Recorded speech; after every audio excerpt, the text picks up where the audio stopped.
L'onction du Saint-Esprit, qu'est-ce que c'est que cette onction? Eh bien, j'aimerais pouvoir te le dire en quelques mots, mais avant, nous allons invoquer le nom du Seigneur ensemble. Seigneur notre Dieu, nous voulons te dire merci pour ta fidélité, car tu es vraiment au milieu de nous, tu es vraiment celui qui conduit toutes choses. Seigneur, combien nous pouvons être éprouvés, combien des situations peuvent s'accumuler, mais notre joie est grande, Seigneur, avec toi. Car Seigneur, ô Éternel, ta présence est si tangible dans nos vies, ta présence est si palpable, Seigneur. Nous voulons te dire merci pour cela. Merci, Seigneur, parce que tu es fidèle dans tout ce que tu dis. Ta parole, Seigneur, ô Éternel, se déroule sous nos yeux. Et nous sommes reconnaissants envers toi de ce que tu nous as ouvert l'esprit pour que nous puissions comprendre ces choses. Et maintenant, Seigneur, que cette semaine soit une semaine bénie pour chacun d'entre nous. Conduis-nous dans la connaissance de ta parole, qu'au travers de tout ce que nous allons recevoir, au travers de ta parole, eh bien que cela nous fasse du bien, Seigneur. Nous te disons merci pour ton esprit qui est là, avec nous, au nom de Jésus. Amen. Amen. Alors nous parlons de l'onction ce matin. L'onction du Saint-Esprit. Qu'est-ce que c'est? Il s'agit de la manifestation tangible de l'Esprit de Dieu qui agit sur la terre. Le Saint-Esprit, il nous est dit qu'il parcourt la terre avec vitesse. La parole de Dieu parcourt avec vitesse la terre pour accomplir la volonté de Dieu par l'Esprit, évidemment. Puisque nous voyons que depuis Genèse chapitre 1, il nous est dit que l'Esprit de Dieu était au-dessus de cette terre tohu-bohu. Et véritablement, eh bien, le Saint-Esprit qui parcourait la terre, parcourait au-dessus des eaux, il se tenait là. Et donc c'est par l'Esprit de Dieu que Dieu a exécuté sa volonté. Le Saint-Esprit est cette partie que l'on appelle l'onction, qui est véritablement le frottement du Saint-Esprit sur tout ce qui est physique. Le Saint-Esprit agit puissamment au travers de son onction. C'est un frottement, c'est le terme d'onction, c'est le terme du frottement. On l'utilise lorsque, dans le domaine médical, eh bien, on applique un produit pour pouvoir prodiguer un soin, pour appliquer de manière régulière sur une partie malade. Et l'onction, elle est là. C'est la puissance du Saint-Esprit qui agit sur le corps, sur l'âme et sur l'esprit de celui qui la reçoit. J'aimerais te dire ce matin que l'onction est indispensable dans la vie du croyant, parce que chacun a besoin d'être touché par Dieu. C'est vrai que tu aimes le Seigneur, c'est vrai que tu t'attaches à sa parole, mais c'est important pour toi d'avoir la visitation du Saint-Esprit, d'avoir le toucher de Dieu qui va agir pour pouvoir communiquer sa vie et sa puissance en toi. Oui, Dieu veut se transférer. Il veut transférer sa gloire en nous pour remplacer tout ce qui était ténèbres, tout ce qui s'était attaché à nous de mauvais. Cette puissance du Saint-Esprit va agir pour communiquer la vie en abondance. Alors David, le roi David, avant qu'il soit roi, était berger. Et en tant que berger, eh bien, il savait quels soins prodiguer à ses brebis. Alors, dans le psaume 23, eh bien, nous voyons que David savait exactement comment faire, et c'est comme cela qu'il s'est vu lui-même devant les mains de l'Éternel. Il s'est vu comme une brebis du Seigneur. Ce matin, vois-toi aussi comme une brebis du Seigneur qui va bénéficier du soin de l'Éternel au travers de son onction. Cantique donc de David au psaume 23, verset 1, « L'Éternel est mon berger, je ne manquerai de rien. Il me fait reposer dans de verts pâturages, il me dirige près des eaux paisibles, il restaure mon âme, il me conduit dans les sentiers de sa justice à cause de son nom. Quand je marche dans la vallée de l'ombre de la mort, je ne crains aucun mal, car tu es avec moi, ta houlette et ton bâton me rassurent. Tu dresses devant moi une table en face de mes adversaires. Tu oins d'huile ma tête et ma coupe déborde. Oui, le bonheur et la grâce m'accompagneront tous les jours de ma vie et j'habiterai dans la maison de l'Éternel jusqu'à la fin de mes jours. » C'est en bon berger que David écrit ces mots. Il savait lui-même comment il prenait soin de son troupeau. Et c'est ainsi que le Seigneur lui a inspiré ce psaume puissant que nous aimons répéter génération après génération, nous réalisons que nous aussi, en tant que brebis du Seigneur, nous bénéficions. Au travers de ce psaume, nous le réalisons, nous bénéficions du soin de l'Éternel. L'Éternel lui-même connaît ses brebis et il agit. Il agit, il travaille pour prendre soin de son troupeau. Ta houlette et ton bâton me rassurent. Le bon berger s'occupe de son troupeau pour le ramener dans ses voies, pour dire au troupeau, ce n'est pas ainsi, c'est ainsi, marchez dans la voie. Le berger s'occupe des brebis quand il voit qu'elles sont malades, quand il voit qu'elles sont affaiblies, quand il voit qu'elles ont des problèmes.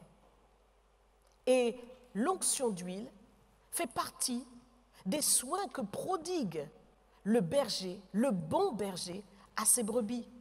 C'était une pratique pour pouvoir aider les brebis à ne pas se blesser.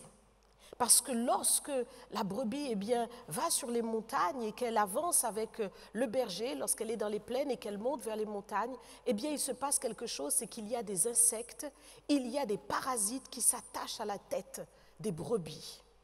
Et ces parasites, ces insectes, tourmentent les brebis au point qu'elles sont prêtes à se donner des coups sur les rochers pour essayer de faire partir ces parasites, et elles peuvent véritablement se blesser.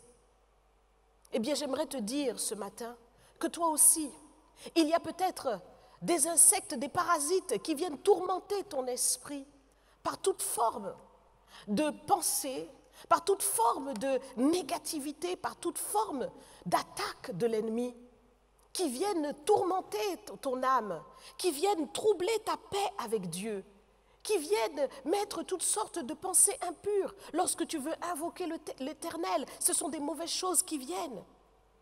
Alors, tu voudrais te frotter la tête, et cela risque de te blesser. Mais le Seigneur, il vient pour te donner à nouveau cette paix. Il fait un soin, il prodigue un soin. Il verse cette huile sur ta tête. Il oint d'huile ta tête, afin d'éloigner ces parasites loin de toi, afin de te guérir de toutes les blessures que tu as pu avoir. Il fait un travail parce que tu as été choqué, tu as été traumatisé, tu as vécu des choses difficiles. Il oint d'huile ta tête. Ce matin, c'est ce que le Seigneur veut faire pour toi. Que ces attaques ne puissent plus continuer, de produire toute forme de tracas dans ton cœur, ôter ta tranquillité ou t'empêcher de profiter pleinement des pâturages que le Seigneur a prévus pour toi. Dieu t'emmène dans un cadre, dans un environnement qui est bon, qui est sain pour toi, avec une parole sainte, avec des choses fortes que le Seigneur te communique au travers de son esprit, au travers de sa parole, au travers de toutes les exhortations et messages que tu entends. Mais il y a des parasites, il y a des choses, d'autres choses qui viennent pour venir tourmenter ton âme, pour venir te déstabiliser dans le positionnement que tu as pris. Eh bien, sache que Jésus vient pour oindre d'huile ta tête, afin de ne pas laisser l'ennemi te troubler, t'empêcher de bénéficier de cette nourriture que tu reçois ici, au centre du réveil chrétien. Le Seigneur veut véritablement te donner cette paix, ce repos, afin que tu bénéficies de toutes les choses qu'il met à ta disposition dans un tel ministère. L'ennemi voudrait te déstabiliser de cela. L'ennemi voudrait que tu ne sois pas capable de saisir cette bonne nourriture pour toi. Alors il veut te troubler. Mais s'il te plaît, ce matin, reçois le soin de l'Éternel, l'onction du Saint-Esprit qui vient du bon berger. Il faut réaliser que c'est le bon berger qui accomplit ce travail-là. Il vient et il répand une huile sur ta tête. Mais comment cela peut-il se produire? Comment pouvons-nous transposer cela et comprendre comment cela se passe dans la vie du croyant? Eh bien, sache que Dieu te met dans un cadre et que l'onction qu'il déverse, elle n'est pas dans les rues, elle n'est pas dans l'air. Mais l'onction que Dieu met, qu'il déverse sur ta tête, eh bien, cette huile, c'est le serviteur, la servante consacrée, le responsable du ministère dans lequel tu te trouves, qui reçoit cette huile parce que lui-même a été oint par le Seigneur. C'est lui qui reçoit cette onction et cette onction va descendre dans la vie de tous ceux qui sont sous sa responsabilité. Oui, nous le voyons dans le psaume 133. où il nous est dit, oh, voici qu'il est agréable et qu'il est doux pour des frères de demeurer ensemble. Nous allons le lire parce que ce psaume est merveilleux. Ce psaume nous apprend encore quelque chose de formidable sur l'huile. Psaume 133, toujours de David, cantique des degrés de David. Voici, oh, qu'il est agréable, qu'il est doux pour des frères de demeurer ensemble. C'est comme l'huile précieuse qui, répandue sur la tête, descend sur la barbe d'Aaron, qui descend sur le bord de ses vêtements. C'est comme la rosée de l'Hermon qui descend sur les montagnes de Sion, car c'est là que l'Éternel envoie la bénédiction, la vie pour l'éternité. C'est là. Il faut que tu saches que cette onction, elle vient d'abord sur le serviteur consacré, exactement comme Aaron, qui est le premier sacrificateur. Cette onction descend sur lui parce qu'il est oint de l'Éternel, parce qu'il est mis à part pour cela.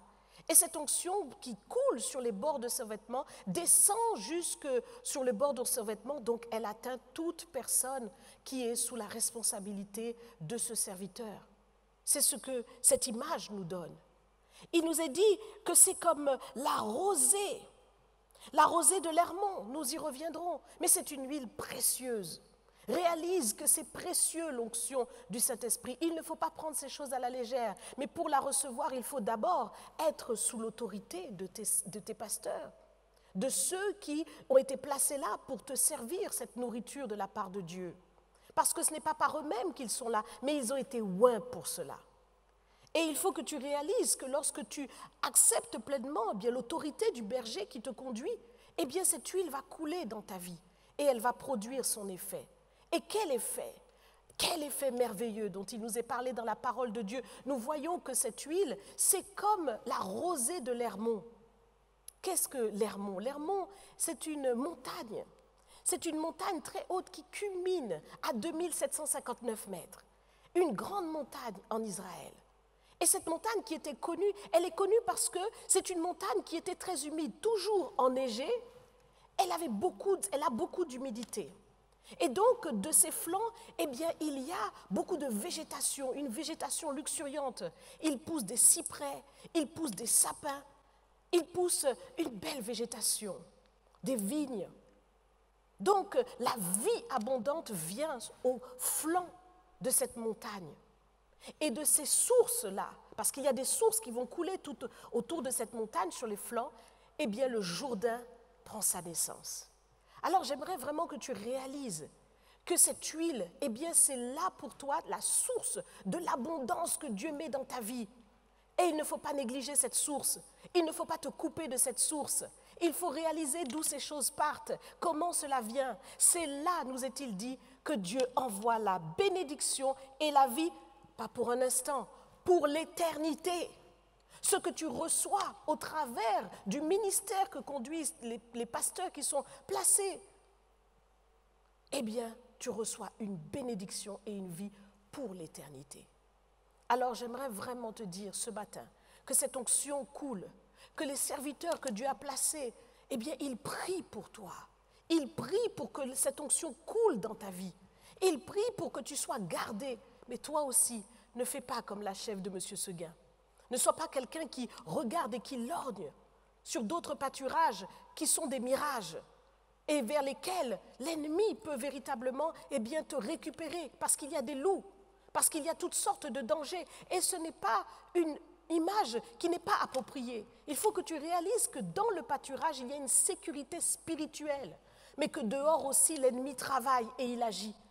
Il faut comprendre que dans le pâturage de Dieu, là où Dieu conduit, eh bien l'Esprit de Dieu agit et il fait un travail dans ta vie, un travail pour la bénédiction et pour la vie, pour l'éternité. Que le Seigneur vous bénisse avec un tel message, qu'il permette à chacun de réaliser et de comprendre pour s'attacher à cette onction-là. Que Dieu vous bénisse.